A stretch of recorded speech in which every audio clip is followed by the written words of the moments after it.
Belki bu mehabbet bir alın yazı, böyle bir yazıya yok mu bir pozu?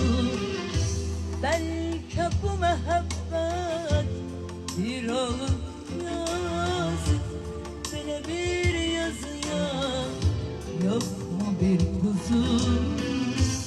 Ayırmak istesem al canımızı, ne olar Allah'ım ayırma bizi, ne olar ya Rabbi ayırma bizi.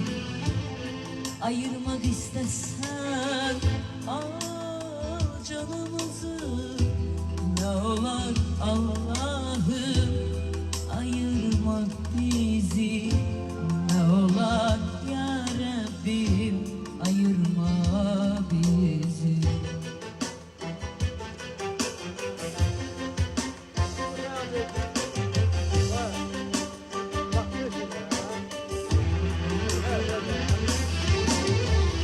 Doymadık sevginin şirin tadını, durma kalbimi